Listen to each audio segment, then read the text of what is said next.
Hello there, and welcome to the Thinking Fellows podcast. My name is Caleb, and today I am joined by my father, Scott Keith, by Adam Francisco, and by Bruce Hillman. The Thinking Fellows is brought to you by the 1517 Podcast Network of shows. You can go to 1517.org/podcasts to see all of our shows there. There's a couple of other links that are permanently in our show notes that you should go check out, which includes a subscribe link to 1517's YouTube channel, where the latest conference talks are live, and you can go get them now. And if you subscribe there, just like you do the Thinking Fellows, then you can get new video when it comes out. We also have some related channels, just like the podcast network over there, for some regular video content. Like we have a channel for Chad Bird's devotionals. We have a channel for Kelsey Clembera's Outside Ourselves podcast. We have channels for a handful of podcasts that do, I don't even know how they risk this, but they do live versions of their podcast on there. So, really? Yeah. So you can... I don't think we could do that. We could. No. But you can go check that out on our YouTube channel. You can also follow the support links there to help financially support this podcast network and keep these shows free and ad-free all year long. Okay, so today we are, surfing through Bruce's magical list and saw one that piqued my interest, which, Bruce, it's the way you phrase these, because you could just have put this as a one-word topic. You could have just said Adiaphora, and we could have done an episode on Adiaphora, but you load the question with an answer in it, or with a problem as well, which I like, which is why the church needs to relearn Adiaphora. And so, per usual, per the formula here, I'm going to sort of ask you, why phrase it like that? Why the relearn? What problem are you seeing that brings up this sort of phrasing?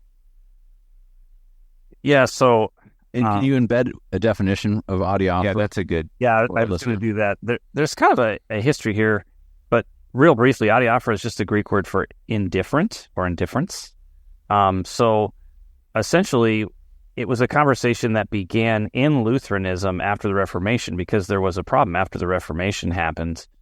The Catholics had used parts of the liturgy and different rites like monastic orders and other things to give people assurance of salvation. Like if you do these rites, if you make these vows, if you do these fasts, they merit you something for salvation. Of course, when Luther came around, they're like, well, we can't do that.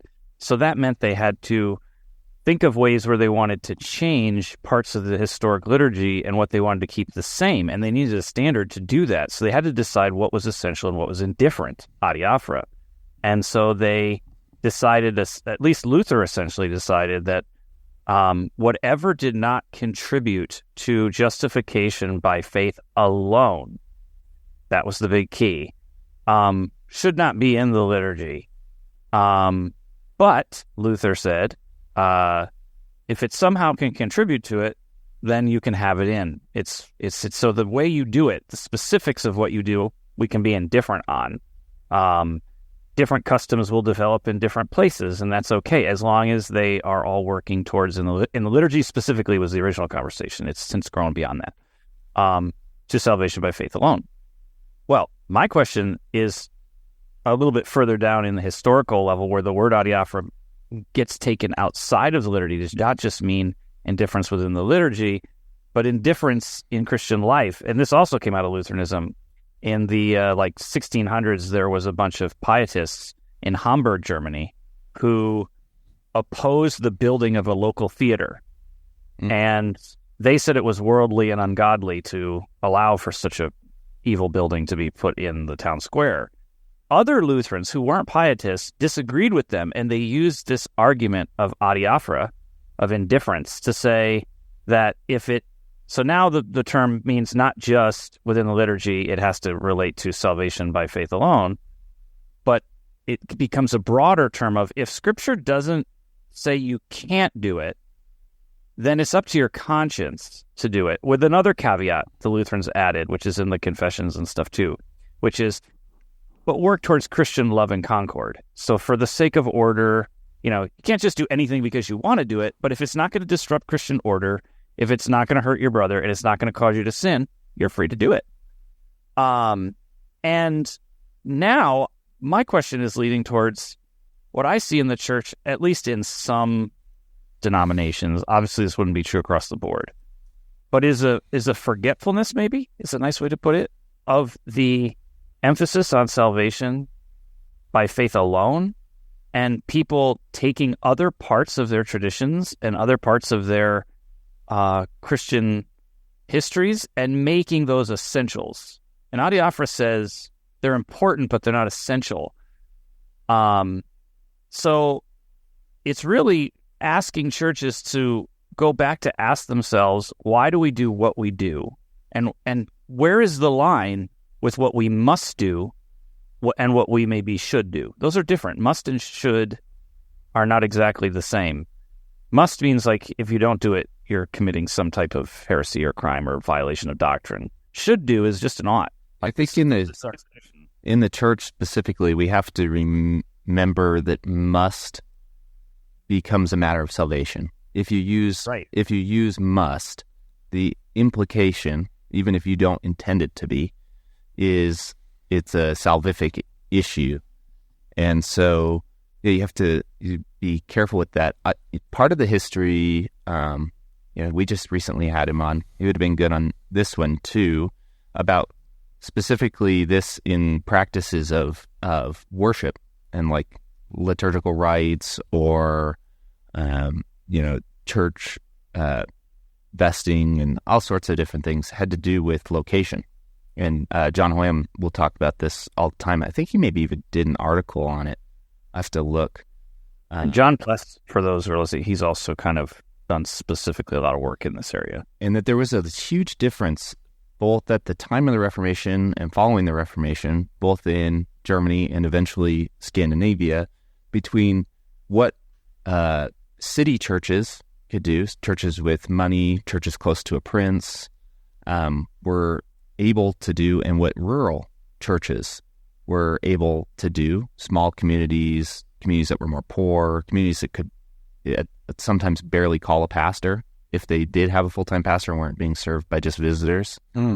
Interesting situation. And Bruce, I agree, part of what we've lost sight of in the United States is that there can be a distinction between our rich churches and our small churches or our poor churches, or our city churches, our churches in big population centers, and our churches in rural parts of the country. And part of even for the church may mean that, a rural town in Minnesota may be less of a desert for churches than a larger city in Southern California, as far as the density of Lutherans and the density of funds that are designated and put aside for church, both in the past and in the present. And so and with the internet and with social media and with everybody posting everything about their lives and their church online, we can see the differences, and we sort of assume that we all live in the same country. We're all part of the same church or churches loosely, and I can't believe they're not doing X, Y, and Z, or they are doing X, Y, and Z. And maybe some things, aren't Adiaphora, and we can talk about that as well, about what churches do or don't do. But I do think on the whole, we've lost the ability to say, well, that church doesn't have the money to do X, Y, Z, or doesn't have the attendance. Let's say, doesn't have the historic practice of it. Like our church, we speak most of the sections of the liturgy that have chanting assigned to them. Chanting in the LSB has always been optionally given there. And because chanting requires somebody who can chant, shall we say, sing. Yeah. And not, as far as I know, this is not a biblical requirement for pastors. No. To be able to chant and or sing well. So many people, even when chanting became more in vogue with the LSB, still just said the words because it turned out better. And my point would be is that I think in your terms of relearn, there are people who would, sort of look down on churches that don't pull off chanting portions of the service, right? And forget that it's an Adiaphora, and forget that the intent may not be to, dishonor, to veer from the historic church, but may be simply... Sorry, go ahead. May be simply a function of where they are and who they are, that this isn't happening. And so... Can I make the history a little more complicated? I guess you can. Yeah. Well, it is more complicated, though. So, we kind of covered early on with Luther and Lutheranism and Luther's stand on it, but there is a whole time within Lutheranism after Luther's death where this became a big issue, because Luther dies, and not so long after that, the emperor and the pope send troops up into Lutherland, shall we call it, and sort of the reformational parts of what we now call Germany, and their troops were, actual troops instead of varied militias of something we call the Small Chaldicke League, and they got trounced rather quickly. And all of a sudden, all these Luther lands were once again under the thumb in a very direct way of the Pope and the Holy Roman Emperor. And they immediately reinitiated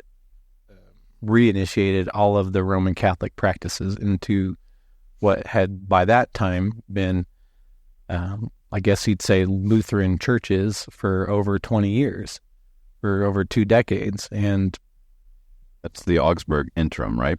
Well, this is even just before both of the interims were attempts to try to settle down the full-on practice.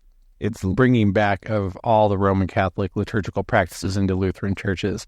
And the Leipzig was more aggressive. Yeah. The first interim. And so both of these interims were attempts to make some concessions to the Roman Catholics, but say, hey, these churches have been practicing without these liturgical rites for 20 years. Can we at least tone it down?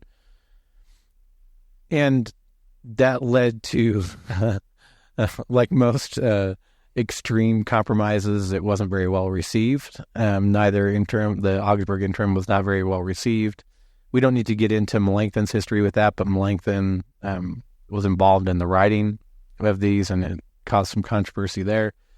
But at the end of the day, the point I think is important to make is that Bruce did a very good job of explaining Luther's stand on this, right? And then you have the Small Chaldicke War and the interims, and needless to say, much of the practices, which had been whittled down to things, that really could be justified. I'd say there were 2 things, Bruce, by the retention of good order and/or that contributed to the proclamation of the doctrine of salvation, justification by grace alone through faith alone. I think that's great. The interims brought back practices Roman Catholic practices where people said, this doesn't contribute to that at all, and this is just ceremony. And it wrecked the liturgical practices of the church for a decent amount of time. People are practicing different everywhere, and as time went by, and you get closer to the 1550s, that sort of direct control that the emperor and the pope had over these Luther lands begins to fade a little bit again, and this is where John's point comes in. At this point too, once you get the idea that the eventual compromise is a compromise that whatever your prince in your land is, or whatever your ruler in your land is, that's what your practices will be. So this is where you get the big variances in practices, even with churches that would still call themselves nominally Lutheran. And eventually, you get the Formula of Concord in Article 10, which tries to address this idea of Adiaphora. But the big shift came in. There's 2 big shifts. Bruce nailed the first one, the original early Reformation, right? And then the big shift comes in again after Luther's death, 1547, 1548, right around there. Another big shift comes in in 1555. This is where you get the cuius regio ius religio, that the prince dictates what's happening in the land. And then with the Formula of Concord, you get this big shift again, which is kind of where we've been living since the Formula of Concord, trying to define what is Adiaphora based on. So what is Adiaphora based on what the formulas has tried to help us with, and understanding that, and the formulators did. And what the formula landed on was less calling Adiaphora indifferent and more saying things neither commanded nor forbidden. And so they're not necessarily, and indifferent leads, I think, sometimes people to believe that it's truly indifferent everywhere, but it might not be. And your point I think you were trying to get at is it might not be at your church. It might not be indifferent in your church. Whether or not we chant or speak the parts of the liturgy here in Shepherd in the Pines might not be indifferent, but it's hard to argue that it's neither commanded nor forbidden. I would also add that something that is an adiaphoron an indifference towards salvation for the Church Catholic, for the universal church on earth, not all churches need to do this, may not be optional or indifferent in the church body that your church is a part of and has agreed to be a part of. So, if your church has agreed to be part of the Lutheran Church Missouri Synod, whether you like it or not, the use of the hymn book is not on paper an adiaphoron. Well, Caleb, to your point, there's an after effect of this whole, and to Scott's point, this is the whole Adiaphora history, which the Reformed pick up on early Reformation too, which is that even though Adiaphora exists, it actually becomes an identity marker on who you are. So, for example, the Reformed go out of their way in their liturgy to make sure that Christ's presence is taken out of communion. And they go out of their way to make sure that's the case because of their belief system there. And so now you start getting Adiaphora moving. Up until the 1700s, it really is an internal Lutheran conversation that never goes away. But even as early as the 1600s, it's now merging out into the Reformed and into the whole Protestant landscape. And that's why, even though we're talking about it in its Lutheran roots, it's actually a term that's helpful for all churches to think about. Well, it gets even within the Lutheran history, it gets even a little, I don't want to call it weirder, maybe more confusing, because with the imposition of Roman Catholic practices on Lutheran churches, one of the things that the formula does is it will say that, some forms of worship might be adiaphora, let's say using incense, right, in church. But once an outside power comes to your church and says, you must do this or you're not a Christian, it's no longer adiaphora, you must now not do it, right? Once there's an imposition of this thing that's neither commanded or forbidden, you now have... And the reason for that, just so... It's to stand up against error. Yeah, but it's to stand... Yes, but it's because it's related to the doctrine of justification by faith alone, because the fear was that people would put their faith in the commandment of the ruler and that they would find the practice, whatever the practice people was. Would put their faith in the practice instead of in Christ alone. And this is always the fear with making ceremonies, particular forms of ceremonies specifically. The fear always is that you're going to turn them into something that the people connect to the doing of the thing, the ex operato, the doing of the thing to their salvation. And it's why it's what makes something that is normally indifferent not indifferent. Right. I think to be like to phrase the other portion of the question, the relearn.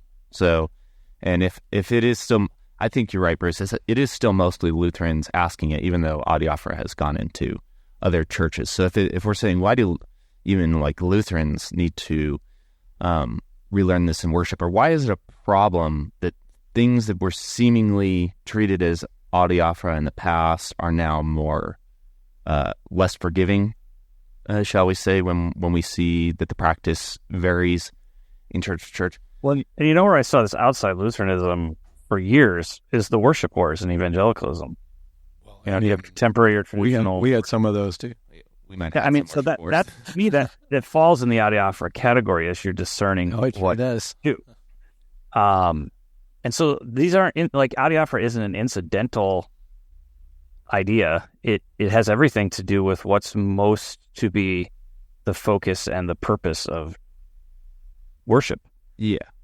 and Christian life in general. Outside Well, of that, I was going to say, I think part of the struggle is that apart from some unified practices, like and the gospel is is the unifying mission of these churches, but to have your church have a particular identity as a group, and by church I mean not just your local congregation, but if it's a part of a denomination or a synod, to have a particular identity may mean having certain practices that are universal in your churches that are adiaphora in the general sense of they don't affect salvation, in the universal sense of they don't affect salvation, but that they may be essential for identifying your place inside the group, if that makes sense. And part of that comes from we no longer have princes mandating the worship, and instead we kind of co-op and willingly join together into groups, and there have to be borders around what is a practice that is in the group and outside of the group, right? Or else you don't have groups. You don't have organized structure. you have to have distinctives if you're a distinct organization or expression, and that necessarily is going to mean that there are certain things that give value and shape to who you are, to your identity. That's why I also said the Reformed, when Adiaphora went into the Reformed world, it became an identity marker. So how people do stuff, you could know by by how they practiced Adiaphora what group they were in, and you still can to some extent. Maybe not as clearly. I think that's very much alive and well in our church body today. And I do think that as well. That part of it is too that say something like the Lutheran Church Missouri Synod. If you're in a church where you think one of these unifying practices that sort of identifies you or makes you a part of the group, a part of the synod, is incorrect or has too much weight on it or not enough weight, often instead of, I don't know, going through the proper channels to then fight that fight, the fight is fought by simply just changing it at your location, which then makes the reactionary group on the other side of your issue then do the exact same thing. And then you have a bunch of churches sort of warring over issues that then become seemingly matters of salvation, right? Because everybody's angry with each other, can't believe they won't budge, whatever. And then you can see how these adiaphora really do begin to obscure the gospel because it becomes the thing that's important to be happening at your church. Yeah. And I think your polity is important there too. Like if you have a more congregational autonomy, then of course churches are going to do their own thing than if you're in a, more hierarchical system where the bishop has the final say over what you do. Well, the way you handle adiaphora in those situations is going to be different as well. But you bring up an important point, Caleb, which is in all the Lutheran writings after Luther about this issue, at least the authoritative ones like the Confession and the Formula and the Apology and things like that.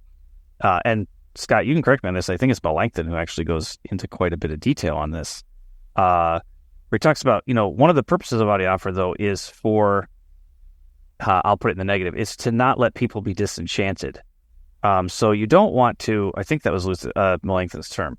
In other words, you don't want adiaphora to become a means to self-serving selfishness where you're just like, well, I like it this way and it doesn't matter what anyone thinks, I'm going to make it this way, because the Lutheran writings are very clear.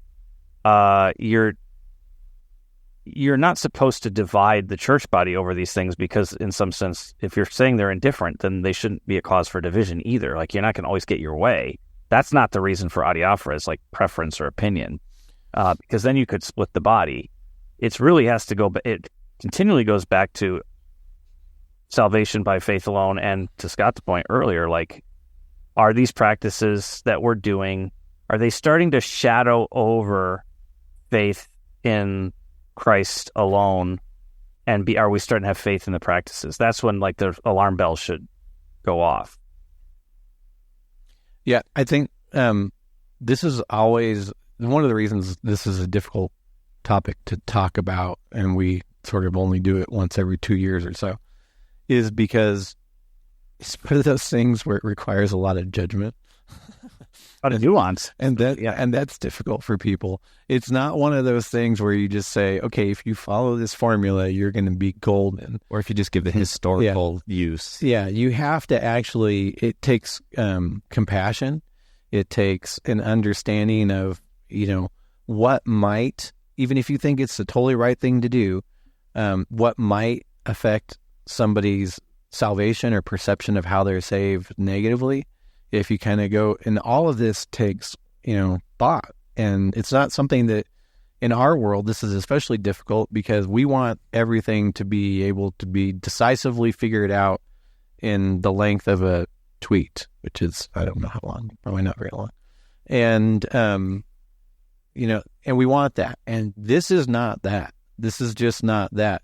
I mean, that the fact that this isn't that can be shown by I think in our circles, by the people who are most concerned with things that are adiaphora and they would like them turned into things that are not adiaphora is the group that is sort of, I would say, I'll put it the best construction on, say, more traditionally connected to historical church practices, many of which would have been Roman Catholic, who want those back in the church, right? They're the ones who are very concerned about adiaphora, and want to make those practices, which honestly the formula was written to protect against those practices and coming back into the church after the interims, and they have good reasons for that. I'm not tearing that down. I'm just saying it's just there's an irony to that, and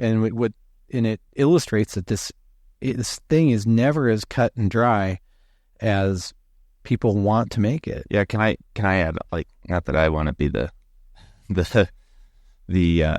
white knight for liturgical Lutheranism, but I will be. Here we go, Scott. True to form. My prediction, just a little nugget. For the sake of this argument, I will say, because let's just say higher church practices and those who are advocating for them tend to do so from the position of maintaining orthodoxy. It's very direct where you can see perhaps violations of adiaphora. Where I do think the opposite side of this, say the contemporary worship movement, gets away with it because the same thing, but they use different words. Instead, it's like, well, I can't believe you won't do what is going to make the church grow. I completely agree. Would save the church. If you would stop acting ancient, we would save the church. On the church growth side, what you very often get is, if you would just do this, the young people would come back. Yeah, exactly. And the implication is, that it's not adiaphora. The implication is exactly that's my point. The fact that you won't do this is destroying the church. Yes. And I'm like, okay, you're just not using the technical language there. I get that. And to be clear, I always have to say this when we do these shows. I am very liturgical. I have not once in my life belonged into a church, to a congregation that has not just opened up the hymnal on Sunday morning. Since we moved to Carson City in the early 2000s, that hymnal has been the LSB and just done the service. Right. My contention is if you're going to make this big sort of argument about doing the service, is that many of the innovations I see these days are from the more quote unquote conservative crowd, where they are doing things that aren't just in the common service.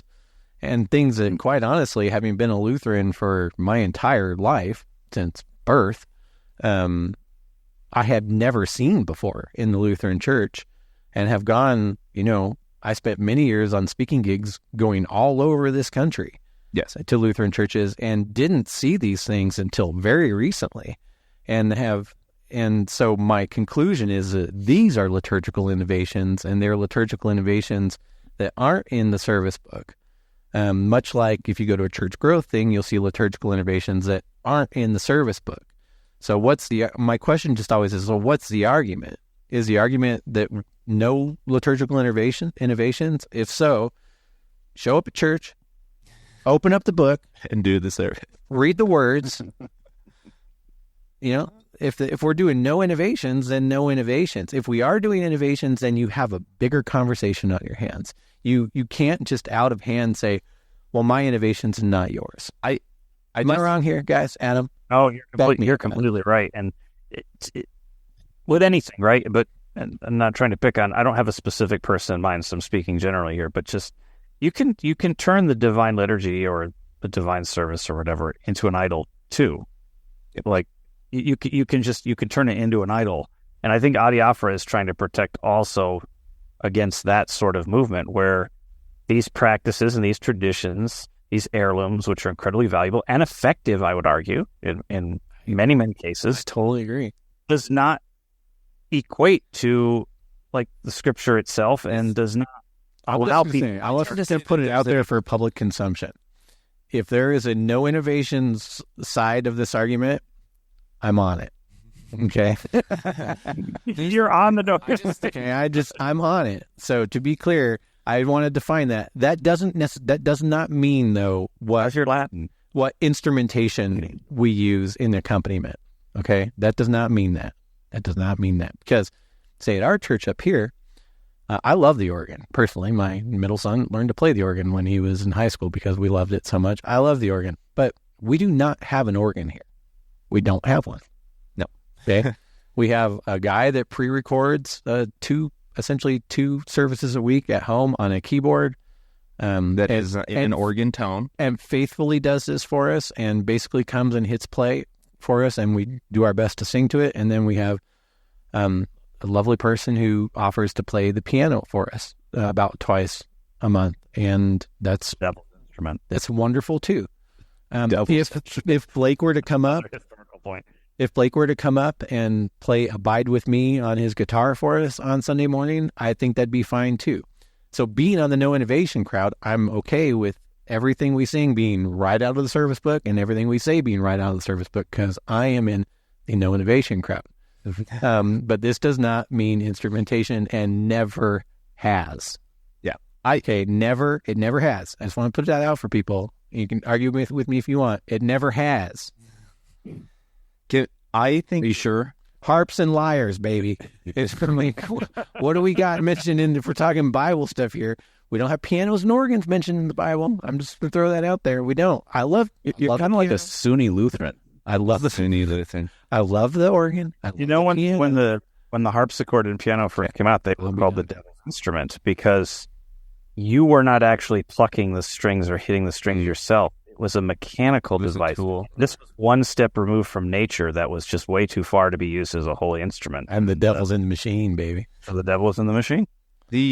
I think too, just distinguishing between, and being careful with our language. This would be part of relearning between calling something true worship or true Lutheran worship and identifying normative worship practices. Again, in my church and church body are totally distinct because you are condemning. I mean, if you mix those two, you are literally condemning every person outside of your church body simply on grounds of worship practices without examining the content.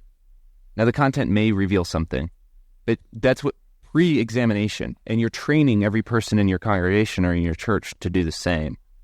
For the fear that might come in and contaminate your normative worship practices. Where this breaks down sometimes too is like, I've met people who, one of the schools I went to had a big liturgical studies program. And so some of these people who study the liturgy and love the liturgy, and more power to them, that's great. I love the liturgy too.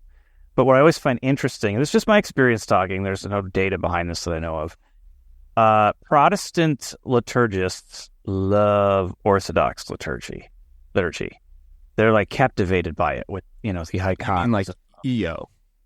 Yeah, like they just love it. And I always find that a little bit strange because what's happening in a Greek or Russian Orthodox liturgy is not the same as what's happening in, say, a Lutheran liturgy. But there's this attraction to it. Like in some ways it's more pure and it's better and they do it right. But they're actually teaching a different thing. And if you want to believe that different thing, that's wonderful. But like, it just goes to show a lot of the bias comes down to personal preference. Yeah. And that's okay. Like, I'm okay with that. I do think that the Greek Orthodox service is like fascinatingly, hauntingly beautiful, but I'm not an Orthodox believer for all sorts of reasons. And so, like, if that's what you want to believe, okay, like, you're free to worship that way, but don't call that Protestant. Well, wasn't like that's the model for Protestantism? Because even if our churches too, like I was, as a teenager, I was working at a bike shop and just doing like mechanic stuff. And the owner of the bike shop, knew I couldn't work Sundays, and he's like, "Oh yeah, what kind of church do you go to?" And I go, "Oh, Lutheran." And he's like, "Oh, that's like Catholic, right?" And he was basing it off of liturgy, right? And he was familiar with the Lutherans and Catholics have the liturgy. And that then reminds me of when we had John on a couple of weeks ago, and he was talking about like how he feels something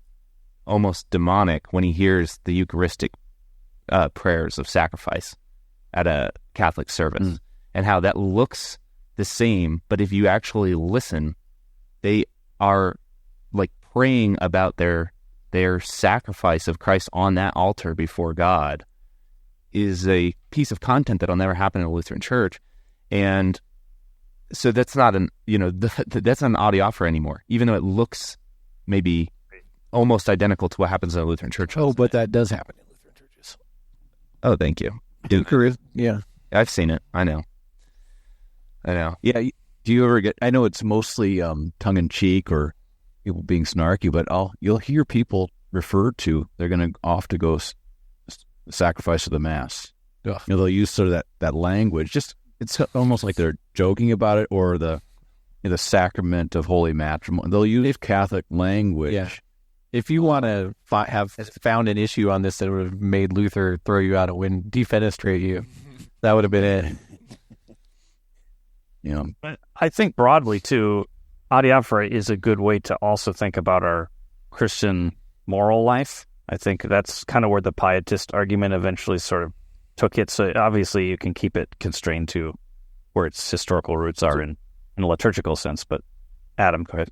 Yeah, that's. I had a question. I didn't want to ask it earlier because you guys were busy doing important stuff, and me being kind of indifferent to indifferences.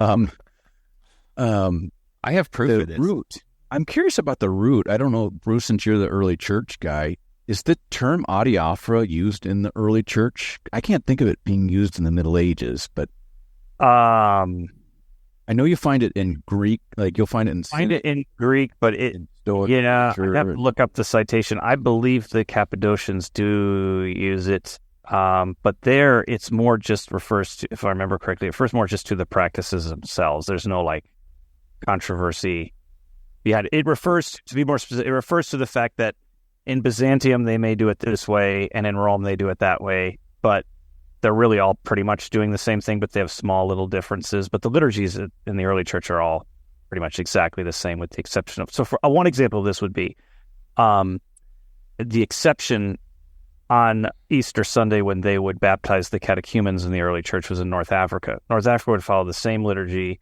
that the rest of the church would do. But in addition to that, the tradition in North Africa was after communion, the newly christened catechumens would get a vessel with milk and honey that they would drink in public. Sorry, that was to represent the entering into the promised land. So that the fathers will talk about stuff like that. We're like, well, we don't do the milk and honey everywhere else, but that's a North African tradition, and it should be valued and kind of stay in North Africa because that's their saying. It's those kind of things, I think, Scott, when you're talking about innovations, that every once in a while you'll find them reintroduced. Not milk and honey, but I'm thinking there's a church near me that I don't attend, but I've gone 2 or 3 times where it's a Lutheran church, and I don't know what the technical liturgical term is, but they ring the bell when the words of institution are spoken, which in the Catholic tradition it's when the substance transforms, right? And I'm like, why is this in a Lutheran church? And To be honest with you, they can call me. It ought not be. It ought not be. Yeah. Well, the significance of that is that's the moment at which transubstantiation occurs. Mm-hmm. Same thing with doing the fractiopanis. What if they think taking the host and breaking it? That's, publicly breaking it. That's what the priest does at the moment of the sacrifice, and at the moment of transubstantiation occurring. And it's, I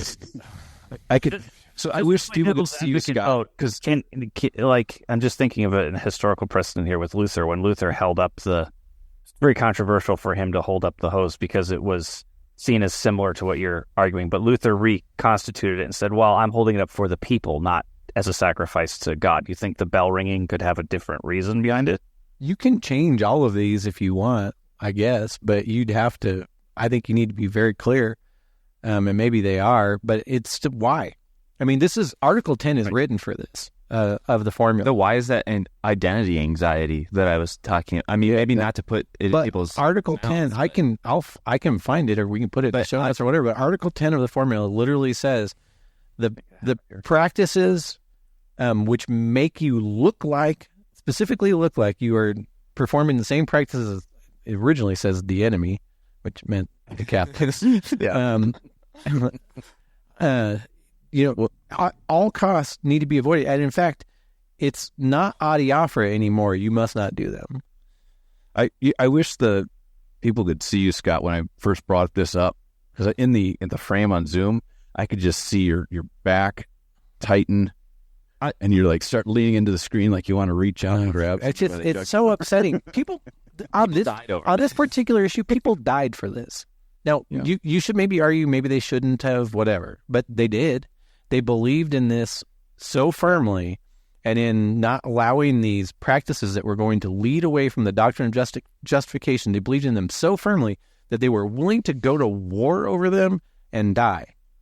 And now we come along and we're like, well, whatever, I can just say it means this now. That's cool. Yeah. Well, have you heard I like Caleb, you used a term just a bit ago, your identity anxiety, I think. Yeah. It is remarkable. It'd be interesting to compare the identity anxiety back in the days of the worship wars in the Missouri Synod before social media versus now. Because it just, I guess social media's ruined everything, I guess, Well, and but we can give people like the church, like the culture is very anti-church. That gives you some more identity anxiety. You start asking, how can we really set ourselves apart? And unfortunately, I think the gospel in its pure form, proclaiming the gospel for the forgiveness of sins, we fear isn't enough to set us apart from the world, right? You can do that and look worldly. You can do that and is the fear, is what I've heard that, right?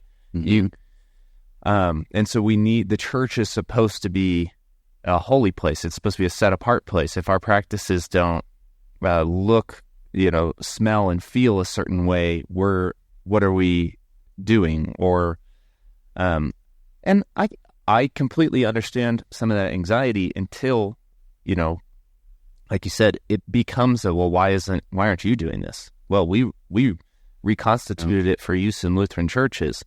And to me, it's like my dad was saying, it becomes the exact same as the low church person saying, why aren't you using contemporary songs written by American evangelicals? That's what's going to get American evangelicals in your door. It's the same kind of thing.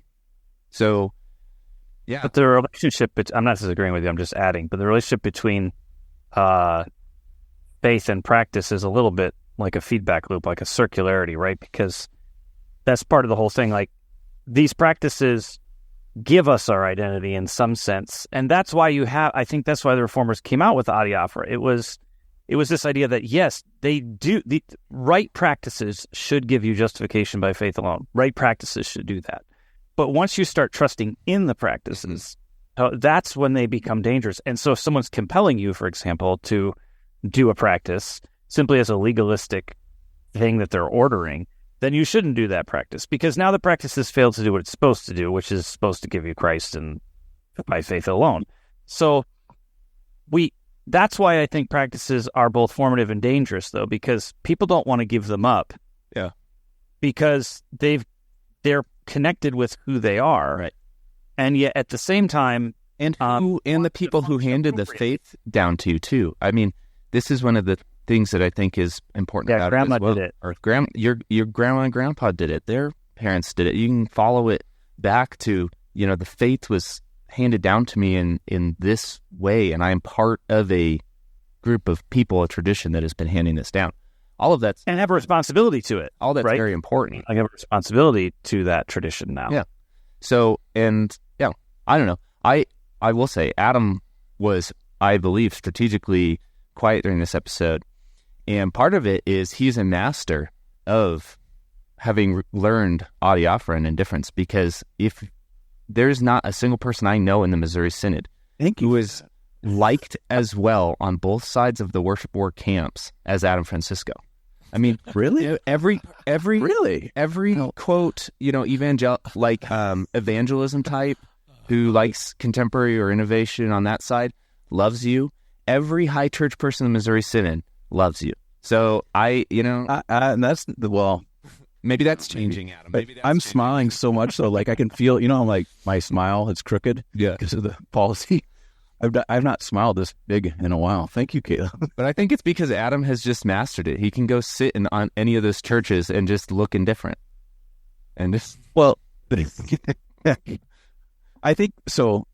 Earlier, I was thinking this as well, and I didn't bring it up because, again, it would distract. But Scott, you said something about wisdom and judge. What makes this thing so complicated is it takes a whole lot of judgment and wisdom. And if I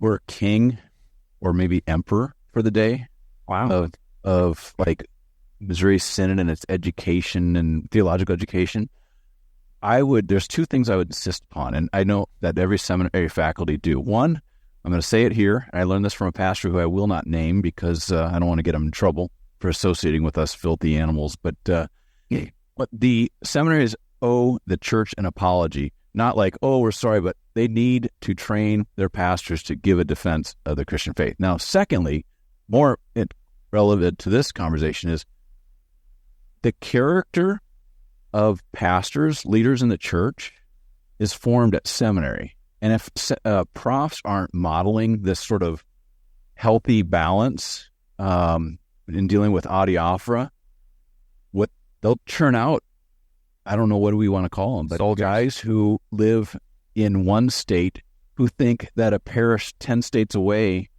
is their responsibility. And that sort of thing just drives me nuts. The way somebody in I'm going to make up a place. Where don't we have Lutheran church? Is there a Lutheran church? And there's got to be one in Maine, I assume.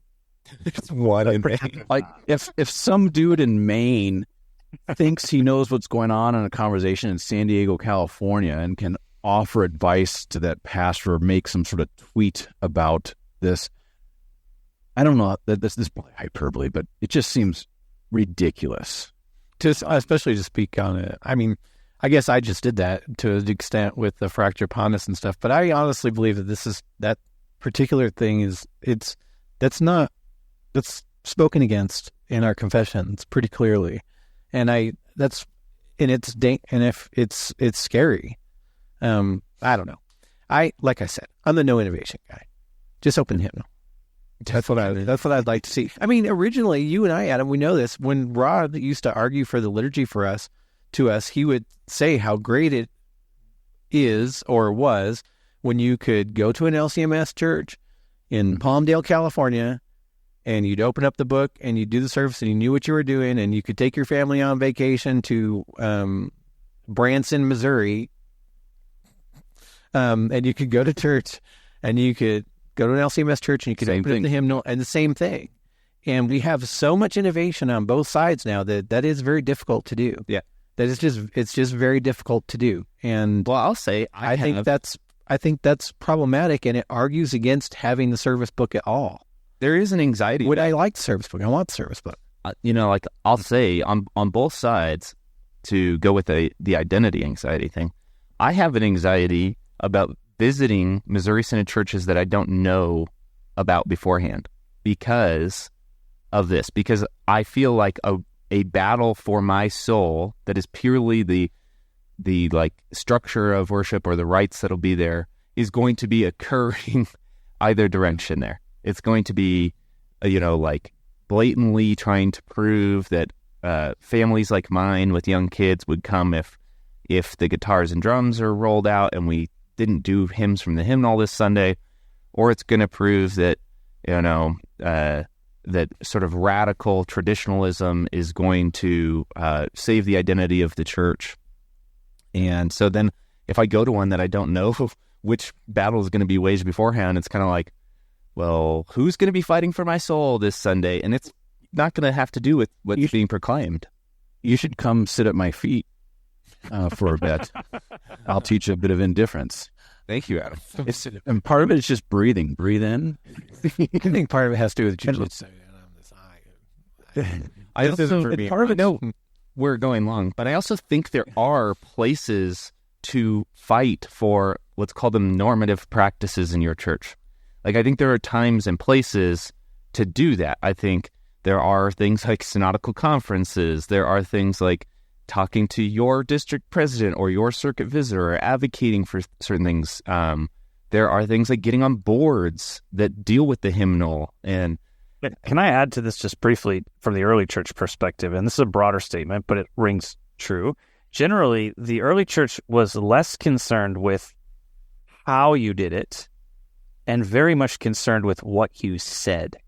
That was the big standard for the early church. It was like, you must use the triune name in a baptism, or it's not a baptism.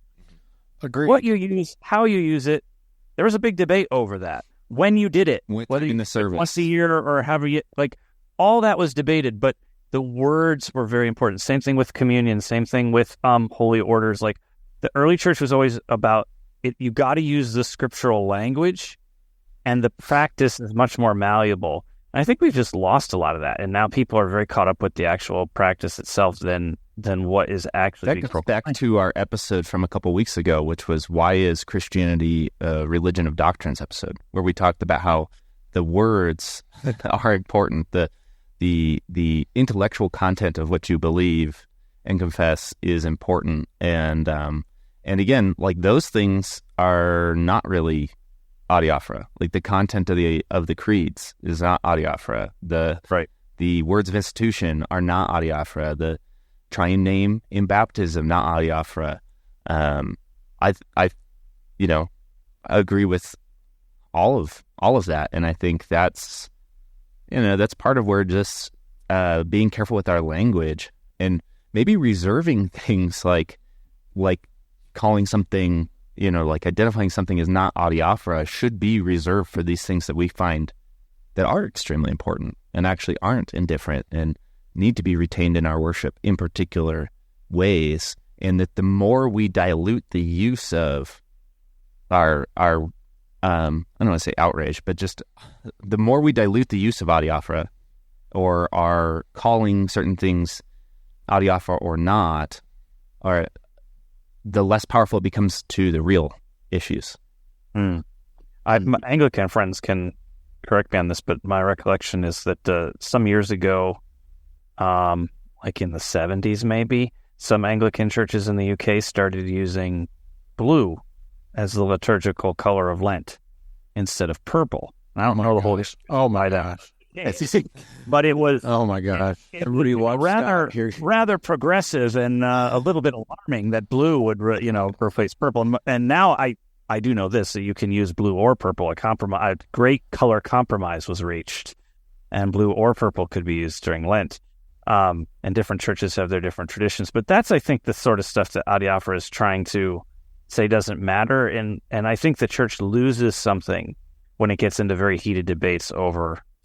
I mean, that's an easy one to think is trivial, but it wasn't to some people who really felt like purple was the royal color of the, like, there's always reasons behind it, right? Like, it's not just like I like purple. It was like they tried to make a theological case that purple was more Christ-like in color than blue. Well, of course it is. Yeah. I ring bells when they when they put on the blue. And again, I actually even think, Bruce, like somebody may have a legitimate reason behind their logic for the colors, and it may have Even sound great. It might even have theological motivation, but it's not a matter of justification, right? Even if that person has a better eye or knowledge of symbolism. And you can use the either or and still be on the same team. This is my thing about the whole, my indifference to indifference and blah, blah, blah. My indifference to indifference. I mean, regardless of whether one chants or not, or uses guitars or organs or whatever, generally speaking, we are on this, and this sounds going to sound silly and jockified, I guess, but we're on the same team. It's better that we treat each other like we're on the same team and walk as brothers and sisters, because there's a world out there that wants to just destroy us.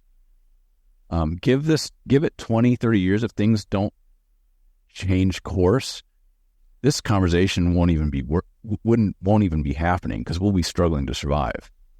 If we're not already. I agree with that. Yeah. So maybe it's just because I'm pragmatic. Oh, I think Adam, I agree with you. Way to be a big downer, Adam. I mean, yeah, we need a little gospel. Well, we do it before you turn off. We are already struggling to survive. A lot of statistics have come out both internally and externally about churches and loss, and it's universal. It doesn't matter if you're contemporary or you're traditional. These losses are happening, and in certain places, it's making it extremely difficult to sustain a church. Big Bear, California, and so we are struggling. And so these are questions that are, less on the mind, or are on the mind simply because it's about not alienating the people who are already here, right? What do you do with worship is a question, but it's a question that I ask about this particular church in this particular valley, given its financial and attendance circumstances, and the people who make it up here. I don't think about what a church 2,000 miles away is doing or pulling off with totally different circumstances, because this one could die if you make the wrong move, and that's very real. But God's church will remain until the end, and he will come in glory to bring us all home with him. Those who have called on his name will receive eternal life. Adam said we need some gospel. Thank you. I love it. Well, very good. Yeah, this one's always tricky but fun. So very good. Thank you for the topic, Bruce. Thank you for everybody's input. Good job being indifferent, Adam. We will, if you enjoyed this conversation, you can support the Thinking Fellows podcast by going to 1517.org/donate-podcasts. And there, your donations come in, and we can see the support for the podcasting network. The budgetary need in the network has grown alongside the growth of the network every year. And so one of the ways that we can continue to create new shows, the way we can continue to support long-time shows like Thinking Fellows and 40 and 30 Minutes and things like that, is by regular support from listeners. So we want to thank those who financially support the show already, and we want to ask those who do not yet financially support the show to please consider doing so. And you can follow the Support This Show link in the show notes below. We will catch you next time. Bye.